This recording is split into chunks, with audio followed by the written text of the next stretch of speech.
T-minus 10, 9, 8, 7, 6, 5, 4, 3, 2,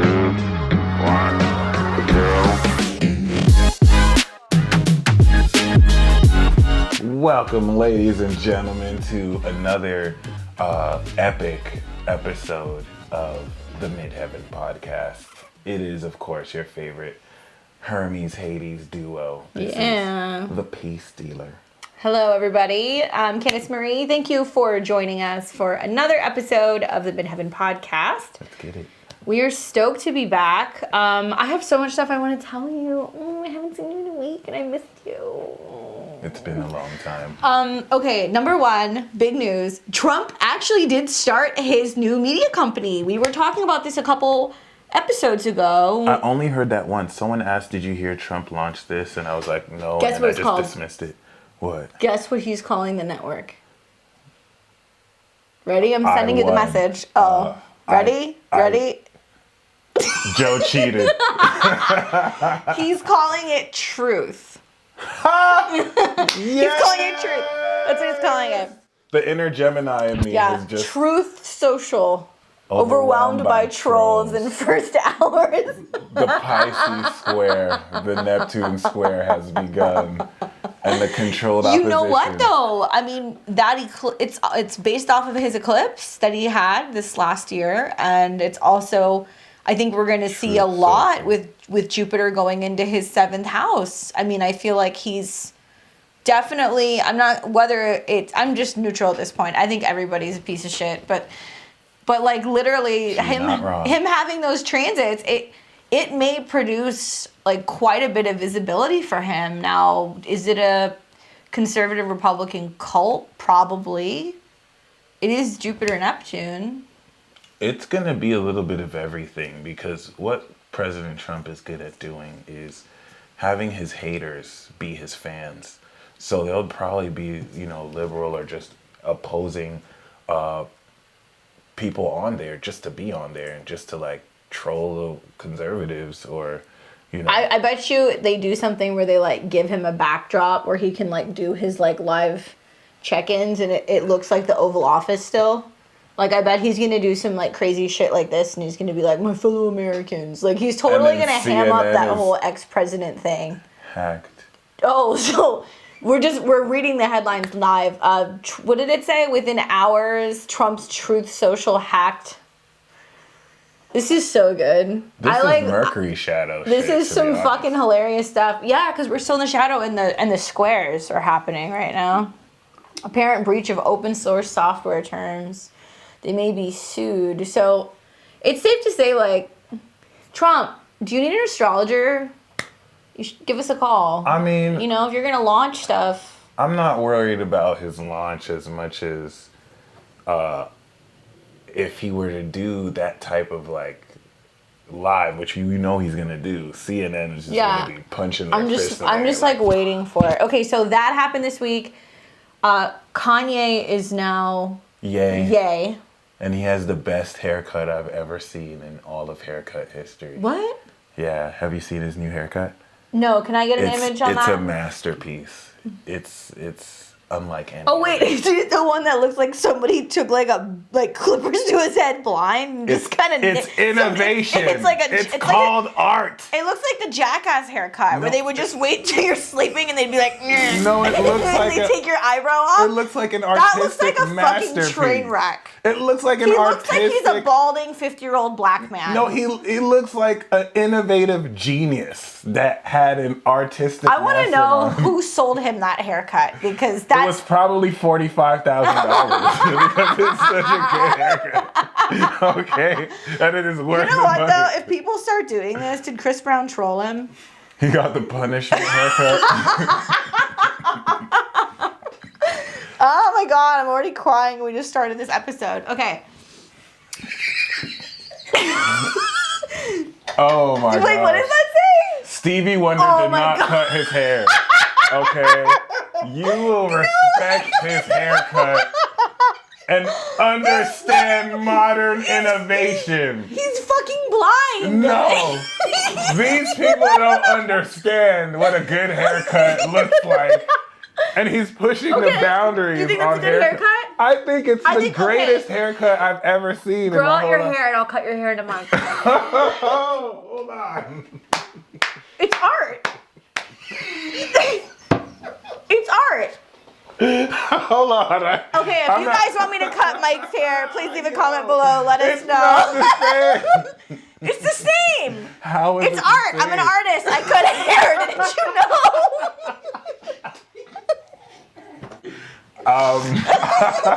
I feel Oh my god, that bitch is crying. Oh my gosh, it's all good. Oh my god, I can't with those. You just have to squint. You have to squint at it really hard to see it. You just have to look at it right. The punishment haircut. Oh my god. What the? This is bad. Oh, you know what? What is that? I can't. The Dutch edition. Honestly, like, you know what I mean? Like, I feel like Kanye's the only one who can make his haircut go viral. I'm sure anyone could, but I didn't see his haircut, but now I that's the best laugh I've had. He looks like he's balding.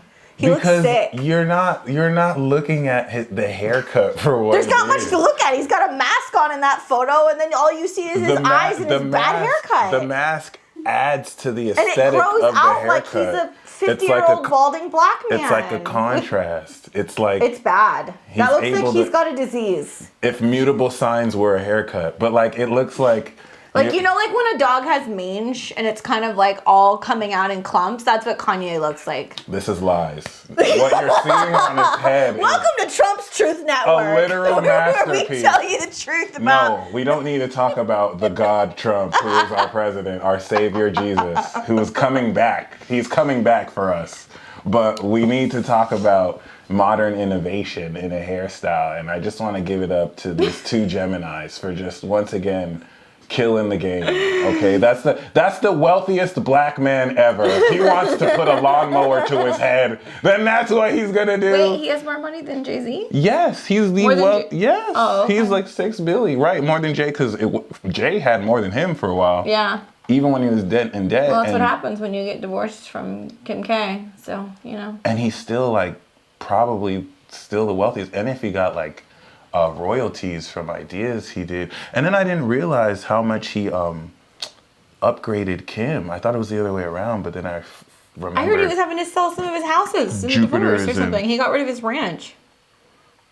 Yeah, I mean, he even sold a house there for like $20 million. But I mean, that's cool. That's great. Yeah, and they've got like a It's pack like of pocket kids. change. Oh, 4 kids too. I'm just kind of mind blown because I didn't realize Jupiter in her 7th would indicate Yeah. that evolution, which is really dope. Honestly, I hope Kanye, y'all get back together. I'm gonna call it right I'm now. more into what's In, like, happened 2 with years. with Courtney and Travis Barker. Everyone's in love with that relationship. It's well, And the okay, Megan Fox so relationship, too. dude, she was put through the ringer. She was with Scott for like 10 or 11 years, okay? They were together for a long time, had a mess of kids. And what happens? Like, he fucks around for a while. He's like a sex addict. He's come out and he's like said this, and he's like dated a bunch of people and just like really kind of put her through it. And she didn't meet. She's been friends with Travis Barker for a number of years. I guess they were like neighbors or they live near each other. And yeah, he had like a messy run in the early 2000s with that chick who he got married to and had, I think, 2 kids with. But they've been friends. They get into a relationship. They've been dating a year and he proposes to her. Boom. Gives her like the one thing that like baby daddy over a 10-year period just like could never do. So Time doesn't mean anything. that's the thing. I posted that meme and I was just like, time doesn't mean anything. Like so many people, I talk to so many people that are like afraid to get out of like relationships or even friendships, business partnerships, you know, marriages, whatever, because they're like, oh, but I invested so much time. But it's crazy because you can see things like that and like realize that when you just decide to just like level up and walk away, you can find something that's so much better. So Never settle. it gives girls a lot to like, I don't know. I feel like all single women probably look at that situation and they're like, oh, Travis Barker's a prince. I don't know. It's kind of cute. I like it better than the whole like You know the Machine only Gun thing Travis Kelly. Barker is missing? I was about to say they like the Megan Fox relationship too. well, they're friends. Right, that too. They're friends, but I think it's cool that Megan Fox knows all the astrology of Pisces Machine Gun stellium. Kelly, and they're both Tauruses. When she said Pisces stellium, I was like, it's in the a wrap. 12th, right? Oh It's no, a in the wrap. 10th. I was like, he got to keep her. He got to keep her. He's a Gemini rising, I think she said, but he's a Taurus sun, and so his sun's in the 12th, and he's got a Pisces stellium, which is probably somewhere on his midheaven. That's a lot of mutable. That's too much mutable for me. That's way too much mutable for me. But they're a cool couple. Do you know the only thing Travis Barker is missing? What? That will like just set him over the top and just solidify the Kanye West haircut. That's all. He just needs to. He's already been in one plane crash. He doesn't need another one. Shit. We need to see everyone adopt this hairstyle. I will make you. It's too bad that we're too close to Halloween. I was gonna say you could have. You could have gone as Kanye for Halloween. No, I'll go as Trump. We can go together and be best friends. If you go as Trump, I'll be Biden. Okay, you're gonna do whiteface. I mean, I'll just wear a mask or something. Oh, okay. Right. I don't know why people aren't doing that. Like, I think that's a funny way to like kind of enforce the mask laws. Like, what if you just start walking into stores wearing Halloween masks? Yo, that's a genius. Don't do it in a bank though. Right. And then they'll be like, you need a regular mask, even though the costume mask is probably They'd be like, put a mask on. I'm already wearing a mask. This is better than the actual, but it is. We should just start walking into stores wearing masks and people. We actually should. We should do that. We should. That would be fun. I would probably like get really mask. big on Twitter. Yeah. Could be like I'll wear nothing but like woman masks too. And then walk into the women's bathroom and be like, I'm trans. And Oh my god. You're gonna get canceled. I don't want to get canceled. You're gonna Hold on. cancel just like what's Dave his name? Chappelle. Dave Chappelle. It's still going on. we can get Obama I'ma get a and Hillary Hillary mask. mask. I'ma I'll get a go as Kamala Hillary. You go mask. as Obama. And if they tell me I can't go into the bathroom, I'll tell them that they're transphobic. And they'll probably have to let me into the bathroom. It never ends. It never ends. So yeah, I think that's worth it just to try. And it might be progress. But yeah, I mean, shout out to Dave Chappelle for proving that you can't get canceled, and even the CEO of Netflix will take your back because your special sells so much money.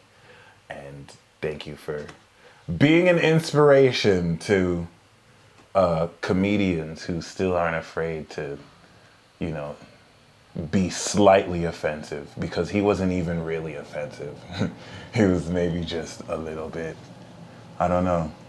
But I think that's amazing if you think that this is happening at the end of Libra season, and this is basically going to intensify in Scorpio, and it's going to be a shit show. And we're going to have the South Node go into Scorpio, so it's going to even be crazier. Like all this stuff you're seeing with like the protests, as far as like, if you think, if we take these identity politics with like transgenderism or you know, other such topics, these are social issues. Yeah. So like, I think as messy as it's gonna be the greatest thing to ever happen, because we won't be able to like sweep it under the rug, and like hardcore conversations will be had, which is just gonna devolve into like this messy riot-esque thing. And as a member of Petty Gang, I'm so here for it, and I can't wait. Petty Gang. It's gonna be a devolvement of society again, and yeah, looking forward to it. So I wanted to chat with you because we're coming up on it pretty soon. We're kind of already in the energy now as we're filming this. It's like the 22nd or so of October. So we're just coming off of the full moon that we had in Aries, and the next new moon will be in Scorpio, and it'll oppose Uranus. 12 and then degrees. After that, we're going to have a full moon, and it's going to be an eclipse that will be in Taurus. So it's the first series of the Taurus and Scorpio eclipses. The nodes have not changed yet. They're not going to change until I think the new year, January or so. We'll look at those dates. But I think it's a good idea to chat about that eclipse because we're pretty much already in the energy, you know, anywhere from, I would say, start feeling it maybe, 4 to 6 weeks prior to that, especially now that that's the next full moon. I want to touch on what you said because it's the most important thing you said. If you think that the nodes represent destiny, so she's talking about an eclipse that's going to happen right next to the nodes, and that means everything that's happening right now is leading you to that, which is just very fascinating. Like, to be aware of the nodal transit and how like your actions are like being destined to align is really interesting, and you start to notice more of these things closer to the eclipse than especially like within like that. I always look at like the 2-week window between eclipses is so it's like a portal. Like some of the craziest things happen in between eclipses because you've got things that are ending and things that are beginning, and there's all of this karmic stuff happening where you're kind of being rewired, and just there's a lot of activity. And the eclipses come in, they come in pairs, but they come every 6 months. So we're coming off of having had these in May, June earlier this year when it was happening in Sag and Gemini. And then later, I think it's going to be the beginning of December, we're going to have one more new moon eclipse, and that's going to be in Sag, I believe, right? Yeah. Then we're pretty much done with those. At 1 degree. And we're going to, in the spring of 2022, move into the eclipses with the North Node in Taurus and the South Node in Scorpio. Basically what you've been waiting for.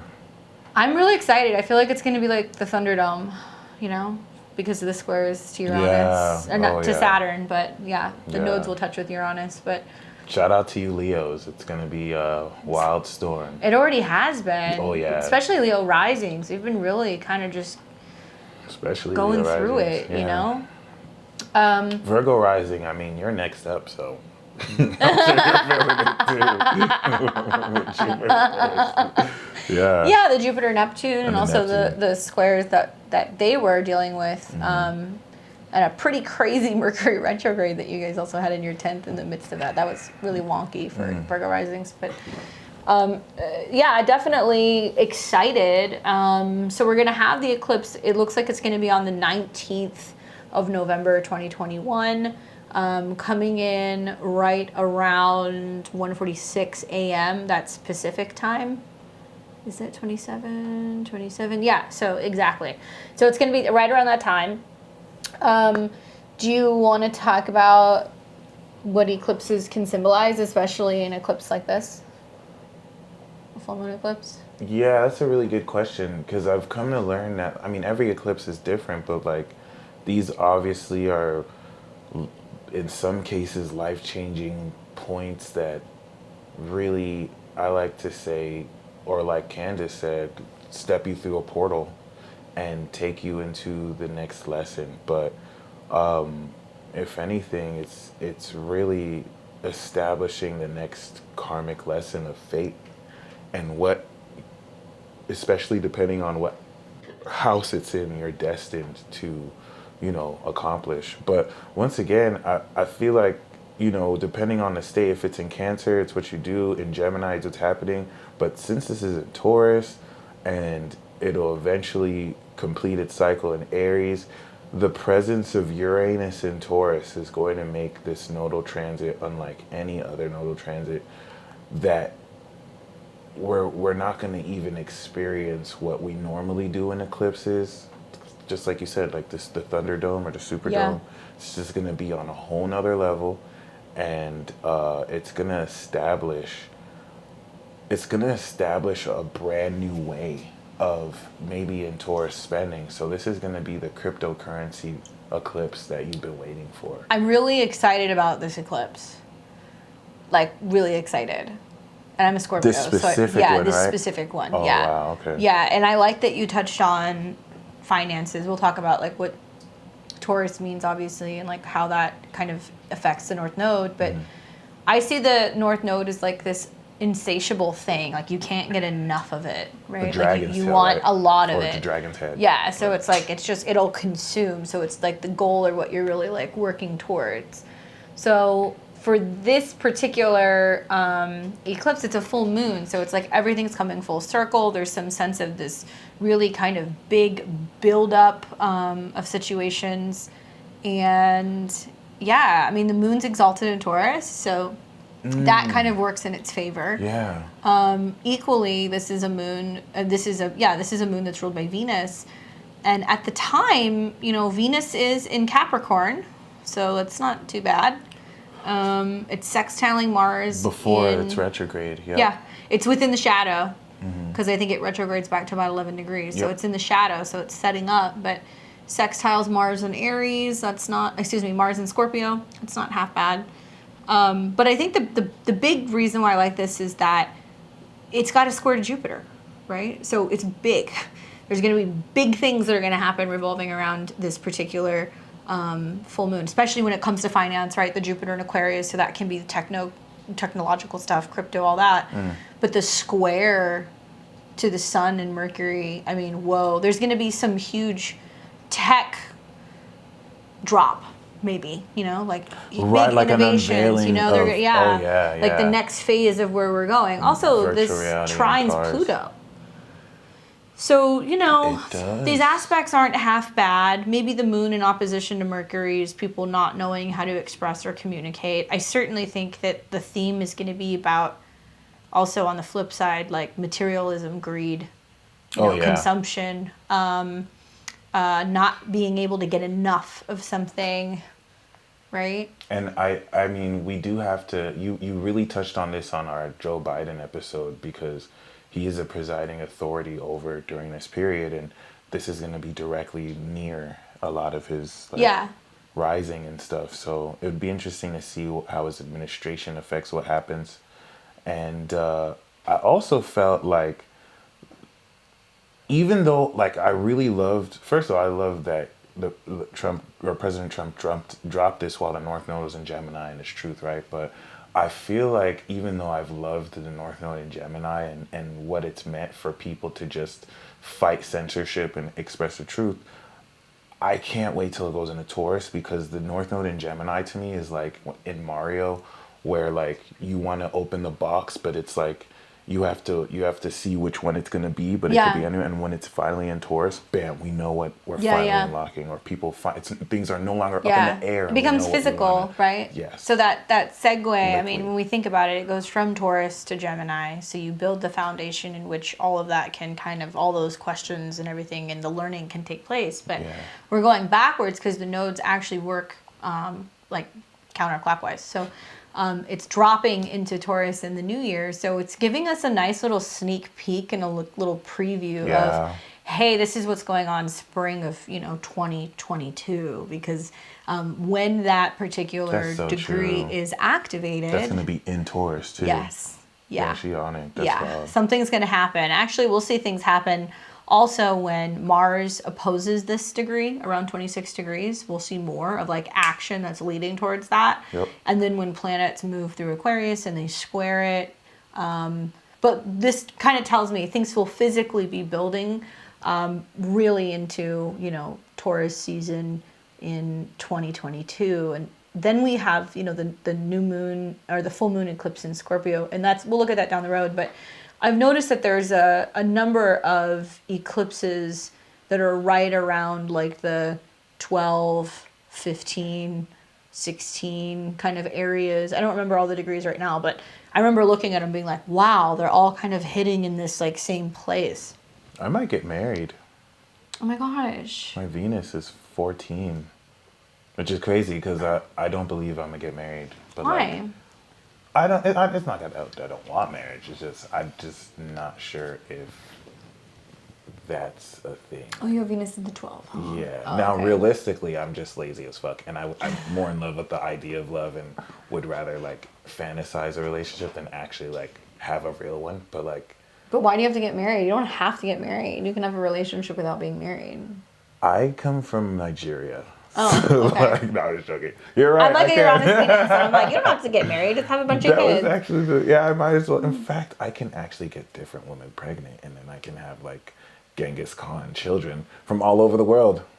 Thank you. You just inspired me. Okay, well, good luck with that. Yeah, and I won't even be in their lives. I'll just like. Oh my god, that got so dark. That got so dark. I'll teach them that they gotta live by the moment and This is such a good example of just even what we're talking about. It is, because I think about, like, okay, Taurus, right, ruled by Venus. It's very like my pleasure, like what's mine, like you know, like how Tauruses are weird about, like, you know, don't touch my leftovers and shit. Like that's the Taurus kind of Venus. That's more materialistic, more possessive, but focused on self pleasure. But then when we think about like the axis of like Libra or the opposition to Scorpio, it's like, yeah, but what's ours? So it's an interesting concept, even what you were just talking about. Like, oh yeah, I'm going to have all these babies, but I'm not going to do X, Y, Z. Like, you're going to see so much of this dynamic in the world of like people actually being put in situations where they have to learn about intimacy, like in the next 18 months. And not just in a sense of just like having sex or having kids, but but joint resources. Like, if the 5th house is where you fall in love and like meet people in bars and have one night stands, the 7th house is where you partner in your committed relationship. And okay, maybe you get married, but I know lots of people who are married that are certainly not really in a relationship. Or intimate. Right. And then the 8th house where like you exchange bodily fluids, you have to exchange, you know, your credit information. You actually merge and get joint bank accounts or insurance, or like you have to talk about like scary things. Like, I feel like the 8th house and the 2nd house is such a cool dynamic.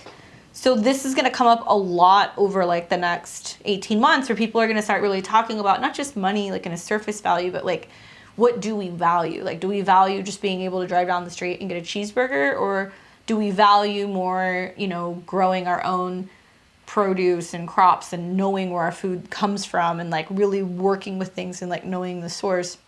So it will embody all of these Taurus things. It's also manifesting a collective test. So I have a question for you, because with Jupiter, that's going to be in Pisces through it, which is like the final, it's the end of the sentence. It's like the final question, where since it's mutable, and we know, you know, Uranus in Taurus was a part of the Great Depression, are we going to see, I feel like the square with Saturn will stabilize economic averages to where we may see a whole middle class of people become millionaires, or we may see like the greatest financial crash, or we could definitely see some overnight wealth. And I could even see that with people who are having some, you know, Pluto Uranus oppositions, or, you know, Pluto Uranus Jupiter oppositions. Like, I definitely think of Pluto as wealth. So you would need to know what's going on generationally. Like, is this an opportunity for the Pluto and Scorpio generation who have gotten screwed pretty much since we graduated high school with what's going on economically? Are some of these people overnight going to start businesses that are going to be really successful and self-sustainable? Are we going to see a lot of people make money off of crypto out of the blue? Like, I think you are going to see that, especially because the Uranus, you know, conjunction that's coming in conjunction with the North Node. So I think many people, if Taurus is wealth, security, is there this huge global shift coming to how we collectively look at wealth and start to realize that wealth isn't only defined by numbers in a bank account. Right. Right? That wealth and health and abundance and who you know. is also like, are we healthy? Like, are we living in a way where we feel healthy? Are we eating healthy food? Like, are we still, you know, be living in a kind of era where we put this massive value on jewels, but not necessarily on like healthy communities? And you know, can buy a house, but you can't buy a home. You can buy medicine, but you can't buy health. Lots of people can be piss poor morally, you know, but have a ton of money in the bank. And so while I do think we're going to see increased greed and materialism, because, you know, that will come with the North Node aspect for some, on the flip side, I think the square from Saturn is like, no, we're not doing this anymore. You know, like living in your McMansions while you're watching like homeless, you know, children and people fend for themselves on the streets. I think the Saturn square is that we're breaking up this idea of like really obsessing over wealth. Well, we see the Saturn square with the $600 I'm going to peek into your bank account bill. Right. Which is interesting and kind of communisty, but... but they can basically get paid from all kinds of companies, you know, to basically... like past bills. I mean, I don't know. Exactly. Something And about then- that seems off to me. Exactly. And then you also, I was also hearing in Australia, they're going for this cashless society, and they're slowly but surely doing that here too. And I think North Node Taurus, we're probably going to see, by the time North Node's out of Taurus, we may be more into a cashless society than ever, where someone was saying the bank doesn't even give out temporary debit cards anymore. And like you gotta probably download like an app.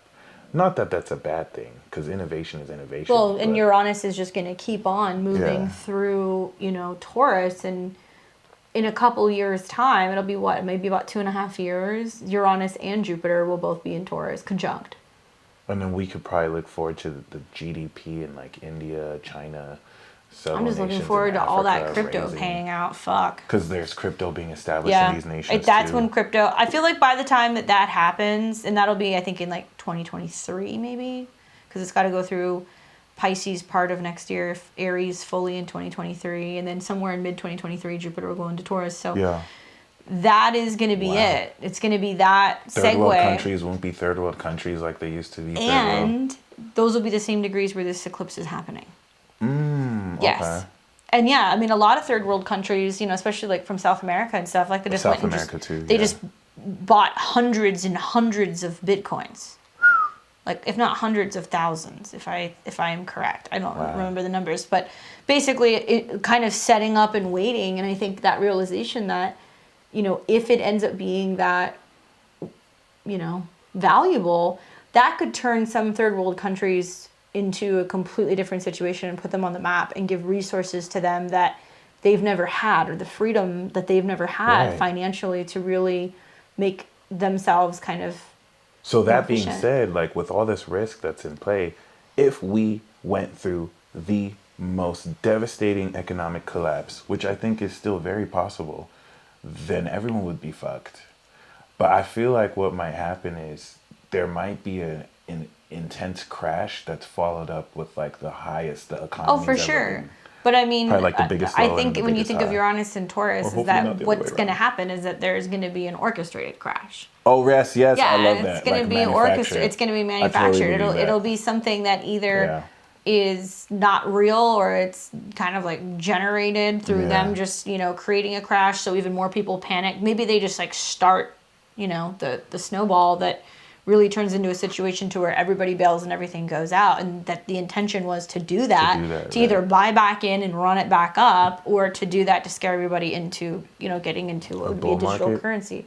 No, it might be like to that. really get them into a A digital digital currency. yeah. But No, I totally. That's what I meant to infer too. But I'm so glad you mentioned that, because everything about this quadruple conjunction and apocalypse in Capricorn has been manufactured, even down to, famine with farmers getting paid to destroy their crops. so what do you make of, if the North Node's in Taurus and it's about abundance, security, stability, all that stuff? What do you make of the South Node in Scorpio then, and what may manifest as a result of that transit? Because the South Node would be opposite, so it's Right. releasing, karmic, letting go, undoing. It can be also karmic in a good way, where it's like you can benefit from some of your past experiences, and there can be like activations that happen in the Scorpio part of your chart. But usually it's letting go. Well, it's interesting because we've seen clear issues with travel. We haven't seen any issues with travel when the South Node was in Cap, like it has now in the sign of travel with the South Node. And so I think in Scorpio, this is gonna be a culmination since 10 years ago when the North Node is in Scorpio, of so much that's gonna be exposed. Scorpio suns that are out of integrity will be exposed, and Scorpio suns in integrity will be doing the exposing. So, I mean, there's just going to be so much revealed. I think there's going to be a lot of revolution with the Uranus opposition. Socially, there's going to be social, sexual revolutions that kind of overturn gender norms. And I feel like there's going to be the climax of the transgender movement, if you think about transformations in any kind. Especially with the Jupiter trine, Yeah, I think to you'll see a Pisces. lot more. We don't. us as human beings, like, we don't really know. I feel like the topic of sexuality and like all of that stuff, we're still just barely scraping the surface of that. Yeah. And there's still a lot of stuff that's very taboo in society when it comes to talking about that. So maybe, I look at like the South Node going through Scorpio and the trines when Jupiter moves into Pisces and it'll conjunct Neptune, where there's going to be all new types of therapy that may come out, or there might be new drug trials where you were able to actually start utilizing maybe things like mushrooms and like being able to like work maybe with like other psychedelics, because I think of Scorpio as like stuff that can be poison, but maybe like we're going to see more about DMT or like ayahuasca usage in like combination with therapy. That may be a thing, especially for trauma therapy when I think of Scorpio. Definitely a lot of me feeling like some people are going to lose their privacy because the South Node's moving through Scorpio, and Scorpio is where we hide things, and it's like locks and boxes and keys and secrets and stuff where we can hide and have that privacy wall. Yeah. With the square to Saturn, are we actually losing our privacy? Are we having people who are spying that too. on us? Mm-hmm. Yeah. Or you know what? That could also be exposed, like how that's been happening. And in that vein, we might see more whistleblowing than we've ever seen that escapes censorship methods because of like platforms like the Truth Social. That and other platforms too. I don't know about Jupiter and Neptune being in Pisces, making the trines. I feel like there's going to be lots of crime going on, and it'll be stuff that may not always be exposed. Cyber crimes too. Yeah, like that, or like missing persons, or like there's going to be all kinds of maybe not reported international stuff going on where people are moving money around scandals. Internationally. You got a lot of people who just recently got exposed with that big info drop about all the offshore accounts and everything. And all Never those. even heard about that. Oh, no, you heard about it. What was it called? Like hacked or something? No, there was like a huge something papers that was dropped recently. Oh my goodness, what was it called? Okay, I'll tell it to you later. It looks interesting. But basically, it's kind of like how they like Snowden and everybody had all those drops. There was like the a drop, WikiLeaks. It was kind of like that, but I can't think of what it was called. Right. Somebody will comment on this below, I'm sure. But basically, it was documents upon documents of the world's elite and what they're really doing with their money and what they're spending. Wow. And the fact that they just all have all this like offshore money and they're hiding it, right? So this is starting to come out, and by the time you're watching this, it's already Scorpio season. So and Scorpio is like taxes with the 8th house and like banks debt, and sex, like and money. and then and then also like underground stuff. Hidden stuff. That's. You think the South Node might expose it or unlock it? Cause I think it might. I think you might hear some really interesting things about some excavations too. Yeah, I think with the Jupiter Neptune trine, I'm hoping next year they find Atlantis. I have a feeling that's what's coming. Based on what you just said, I think we're gonna have record earthquakes too, and like maybe collapses of mines and stuff. That'll be wild if they found out. But I have the most important question for you, because you are the Sun Pluto Queen. So if you were born from 83 to 95, this is going to be one of the most important periods for you, because the South Node will be unlocking your Pluto. So what's that going to be like? I'm more concerned. Well, I mean, it's not just that. And not to interrupt you, but like this happened for Pluto Sag, right? Yeah. But no Pluto Sages have had their Saturn return. So we're the first one to go through this. And it's going to be different for us because depending, because your Pluto is where? How many degrees? 15. So Scorpio. Mine's 15 also. Oh, so we're not only going to have eclipses that are activating that, but Uranus is going to oppose our Pluto. Saturn is going to square it. Exactly? Yeah. Oh, in Aquarius. Shit. So it got really close. It got up to 14 this year. So I was feeling the Saturn Pluto square and I was like, fuck. And now next year Uranus is going to oppose it, and then the nodes move into Taurus and Scorpio. I mean, it's just that sounds I know next year is just going to be like buckle up. Yeah. But what do I make of like that generational aspect, cuz you just touched on it right now. I think, Uranus for a whole generation coming into an opposition with Pluto, you have to understand these are outer planets, so they're going to work in a way where there is going to be huge shifts that are going on, thankfully, for larger groups of people collectively.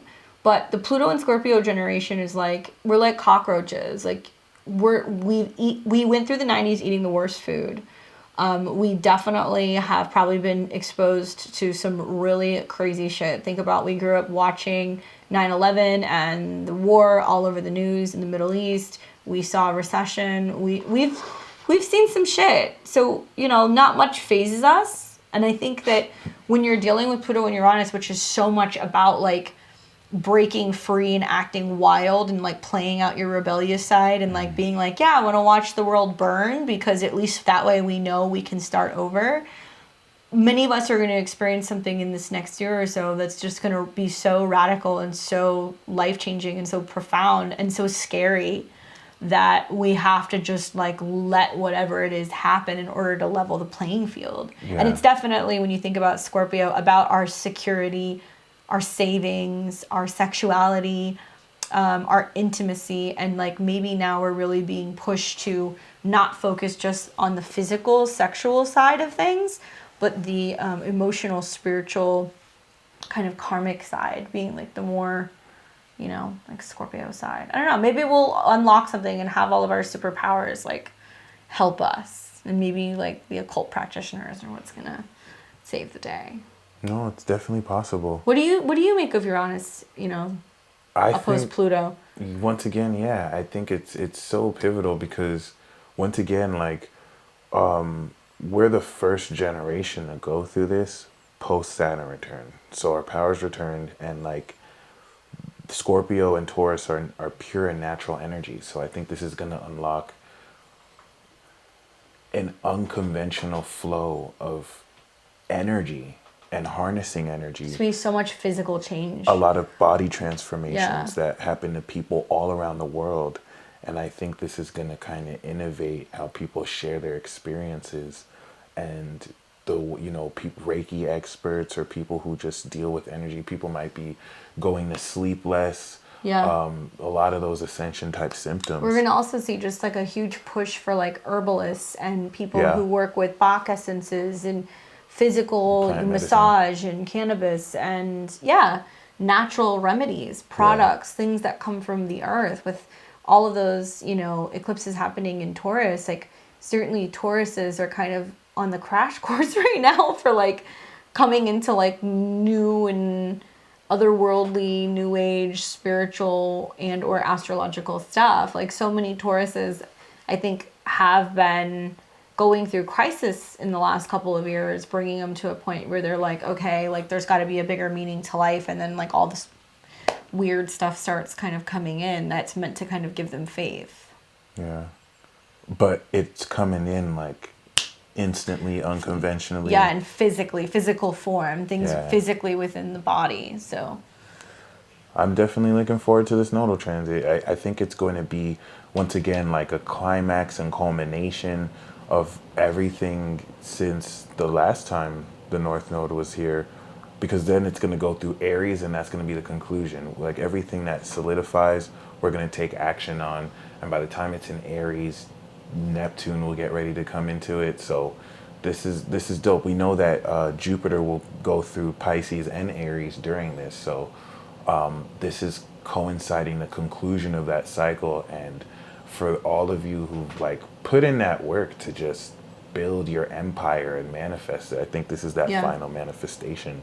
I like the Venus trine Uranus too. I didn't really mention that because I didn't really notice it till now, but that's an exact trine. Wow. So to have that, especially when that's the chart ruler, I think really the only challenging aspect that Venus is making is that she is making a slight square to Chiron and Aries, but it's 4 degrees away, so it's already passed. But that Venus trine Uranus, sudden twist of fate in regards to finances, money, love, relationships, values, and it's at a 12, so it's very magical. Mm-hmm. Now I'm excited. Yeah, no, for real. I'm excited looking at this. I think outside of the fact that it is conjunct Algol, which we talked about that a little bit before, but I'm just looking at this purely just from like the energy aspects. I think it's going to be a good one. you'll do something, right? You do like ceremonies and stuff still for some of the moons, and I'm gonna do a whole video on that, and I'll go more into talking on my channel about the specific degree and just my interpretation of what it means. So make sure you check out both of our channels. Leave us a comment below. Let us know, what are you excited about for this eclipse? How is it affecting your chart? Are you a Taurus around this degree? Is it your birthday? If it is, definitely an important time to get a reading, book a reading, find out what the year has in store for you. Thank you guys for watching. We will be back soon creating more content for you. Don't forget to hit the bell button, like, comment, share, subscribe, help us get out there. We appreciate your guys' love, your support, and equally you subscribing to our channel and making it possible for us to do what we do. Y'all stay blessed, and may all your dreams come true in this next nodal cycle. And peace. Bye guys.